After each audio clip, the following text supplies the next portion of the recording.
Welcome to Catherine's tutorial. In this video, we'll learn about the structure of tRNA molecule.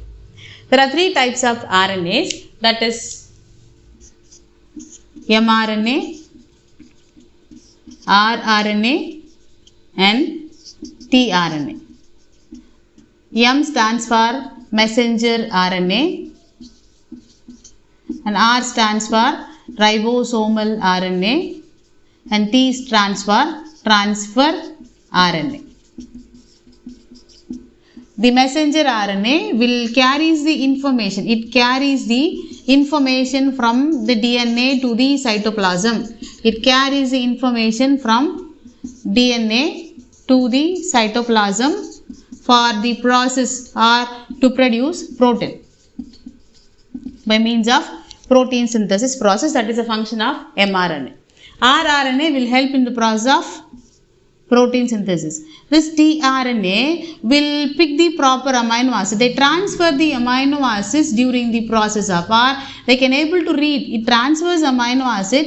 It also reads the codons, or it reads the sequences present in mRNA during the process of protein synthesis.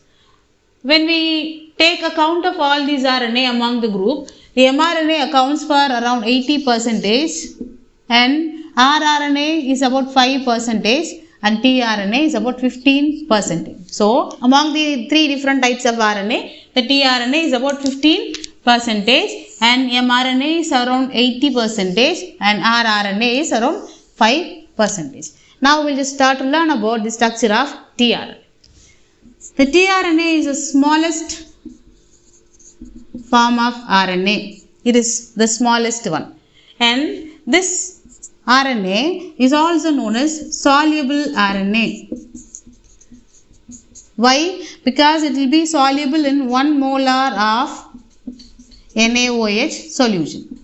So that is why it is known as soluble RNA. It is also known as adapter molecule. This term, the name adapter molecule to the tRNA was given by Crick. Why it is known as adapter molecule? Because it picks the amino acids. It picks the amino acids for the process of protein synthesis. It brings the amino acids for the process of protein synthesis. That is why it is known as adapter molecule. This contains about 75 to 93 nucleotides. What are nucleotides? Nucleotides are nothing but the combination of pentose sugar.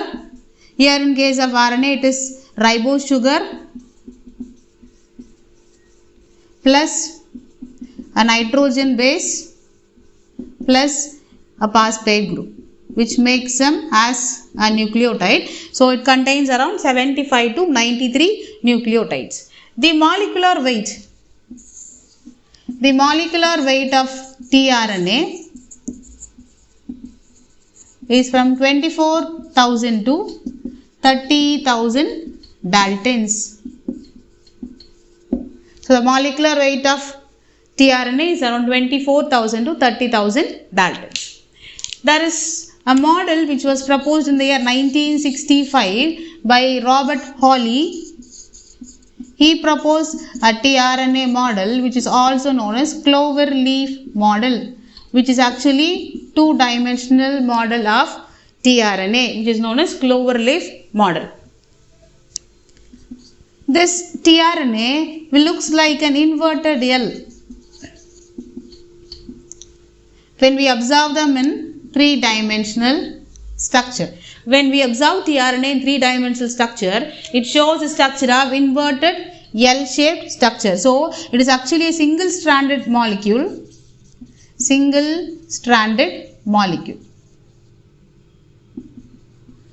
This molecule will run from 5' direction to the 3' direction. It is single-stranded, but because of high folding in these group of RNA or tRNA, which shows them like clover leaf structure, which is also like shows a structure of inverted L when we observe them in this 3D dimensional structure or three-dimensional structure. Now we are going to learn about cloverleaf model, which was proposed by Robert Hawley during the year 1965. So this model is known as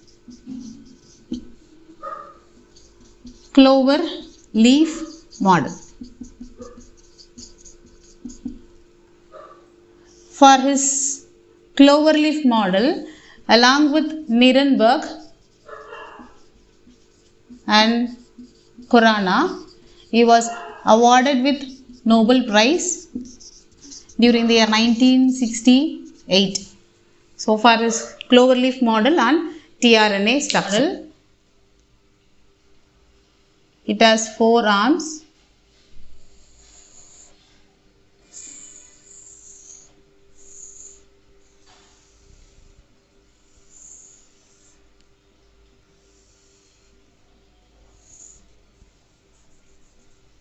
Here you can able to find a variable arm.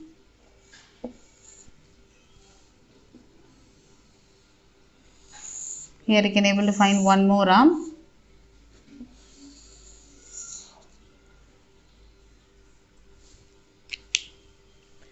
So this is the structure of cloverleaf model. Here you can able to find this strand.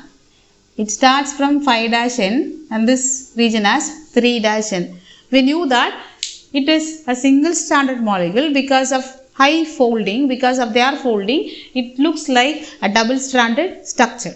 And they have their base pairs. Imagine this is a base pairs.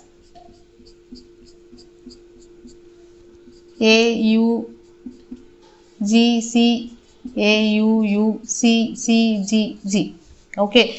When this strand folds, if it folds, it forms hydrogen bonds. Okay. So because of high folding, you can able to find when they fold, they can able to form the hydrogen bonds between the pairs. So A, U, G, C, U, U, and here you can able to find U, A, C, G, A. Because of this folding, the base pair comes together and they form the bonds between them. That is the hydrogen bonds between them. So that is why you can able to find the hydrogen bonds in the stem region of this tRNA. This region is known as stem region of tRNA, where you can able to find the hydrogen bond. You will just see this is a nucleotide G, C, C, A, U.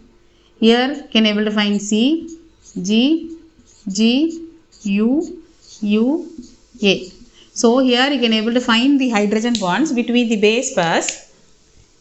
This is 3 bonds, again triple bond here, double bond here, double bond, again double bond. So in the stem region you can able to find the hydrogen bonds, but in loop region you cannot able to find the hydrogen bonds. So in all these stem region you can able to find the bonds. The cloverleaf model has 4 arms, or we can say it as loop.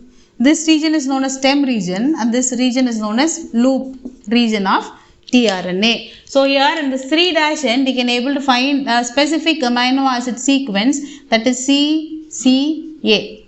You can able to find this particular sequence in case of tRNA known as amino acid acceptor arm. Amino acid acceptor arm. This arm binds with a specific amino acid and they bring the particular amino acid for the process of protein synthesis. Okay, so it is known as amino acid acceptor arm, where the amino acid comes and attaches here in the amino acid acceptor arm of the tRNA molecule. This amino acid acceptor arm is also known as carrier end. Okay, so this particular arm has around 7 base pairs. You can able to find 7 base pairs in this particular arm. This is the hydroxyl end of the tRNA. Now we'll move on to the next one. This arm is known as T-C arm. This particular arm contains 5 base pairs. It is a region where the ribosomes attaches here. So it is an attachment site for the ribosomes during the process of protein synthesis, and T stands for thymidine and this stands for pseudouridine, and C stands for cytidine.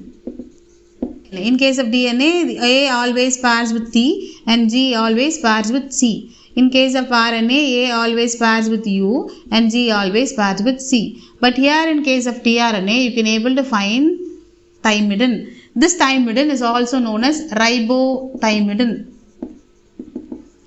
We can able to find unusual base pairs where we can able to find only this thymine or thymidine in case of DNA which is present in RNA. You can able to find them in this particular region. So this arm is known as the arm where the ribosomes comes and attaches. This arm is known as variable arm.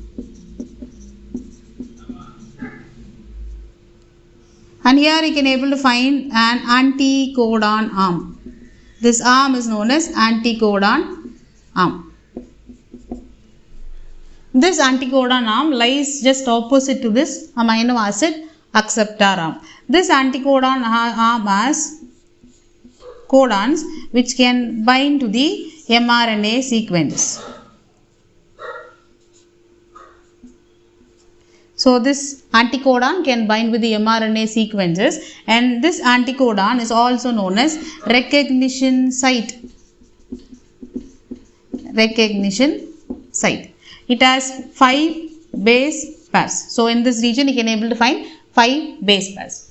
This particular arm is known as DHU arm. DHU stands for dihydrouridine. Dihydrouridine arm. This is the arm where the amino acyl synthetase recognition site. This amino acid synthetase will help in adding the amino acid with the tRNA to make the tRNA to become charged.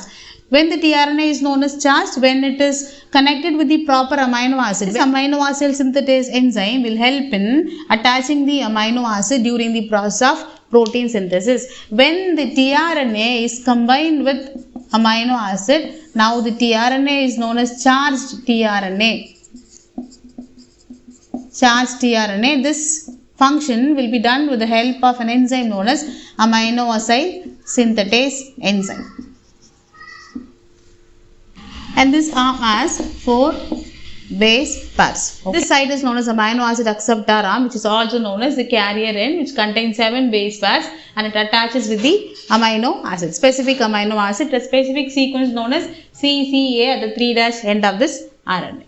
And here you can able to find the stem region where you can able to find the hydrogen bonds between the base pair. Because of folding, you can able to find the base pairing so that the hydrogen bonds are formed. So this region is known as stem region. This is known as loop region. In loop region, there will be no hydrogen bonds. You cannot find hydrogen bonds in the loop regions of tRNA. Followed by that, you can able to find a variable arm, and variable arm followed by the anticodon arm is known as dihydrouridine arm, which contains 4 base pairs, which is also a site for the attachment of an enzyme known as amino acid synthetase enzyme. This enzyme will make the tRNA to combine with specific amino acid during the process of protein synthesis. This is done with the help of an enzyme amino acid synthetase, and when the tRNA carries specific amino acid, then they are known as charged tRNA molecule. These charged tRNA molecule will take part in the process of protein synthesis. By the next video, we'll learn about the translation in DNA. Thank you.